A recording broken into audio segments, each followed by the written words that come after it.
என்னக்கா விளையாண்டு இருக்கீங்க? இதை நீ பார்த்தா நீயே விளையாடுவேங்க. வா, இதை பற்றியா எவ்வளோ சூப்பராக. ஓ, தொட்டாச்சு நீங்க? ஆமாம் ஆமாம், தொட்டாச்சு நீங்கள். இங்கே பாருங்கள், இது அப்படியே அழகாக ஃப்ரெஷ்ஷாக விரிஞ்சிருக்கும். இப்படி நம்ம தொட்டோம் அப்படின்னாவே வந்து அப்படியே சுருங்கிடும். எங்கள் அம்மா என்னை அடிக்கடி திட்டுற வார்த்தை இதுதான், சரியான தொட்டாச்சு நீங்கள், ஏதாவது ஒன்று திட்டினா போதும். ஐயோ, ஃப்ரெண்டு, நண்பன், பாதுகாவலன் வந்திருக்கான். ஸோ என்னை வந்து திட்டுவாங்க. ஓகே, இங்கே வந்து நாங்கள் சுண்டைக்காய் கலெக்ட் பண்ண வந்தோம். அங்கே பார்த்தீங்கன்னா நிறைய ஹெர்பல் இருக்குது, அதை உங்களுக்கு காட்டுறேன். இது பொடுதலை பார்த்தீங்களா?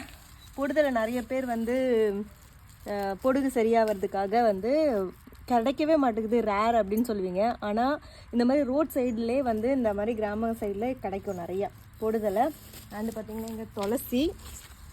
ஸோ துளசி, அதுக்கப்புறம் அருகம்புல், அதுக்கப்புறம் இங்கே தான் வந்து சுண்டைக்காய் கலெக்ட் பண்ணிகிட்ருக்கேன். இது பார்த்திங்கன்னா கிட்னிக்கு வந்து கிட்னி ஸ்டோன் இருக்குது, கிட்னி ப்ராப்ளம்லாம் சரி பண்ணுறதுக்காக இந்த கீரை வந்து சாப்பிடலாம். ரணகல்லி அப்படின்னு சொல்லுவாங்க. ஸோ அது, அப்புறம் இன்னும் நிறைய வந்து ஹெர்பல் அங்கே இருக்குது. ஸோ ஹெர்பல் கலெக்ட் பண்ணுறது எனக்கு ரொம்ப பிடிக்கும். அதுவும் புதுசாக வந்து செடியை பற்றி தெரிஞ்சுக்கணுன்னாலும் எனக்கு ரொம்ப பிடிக்கும். உங்களுக்கும் வந்து இது பிடிக்குமா அப்படின்னு கமெண்ட்ஸில் சொல்லுங்கள்.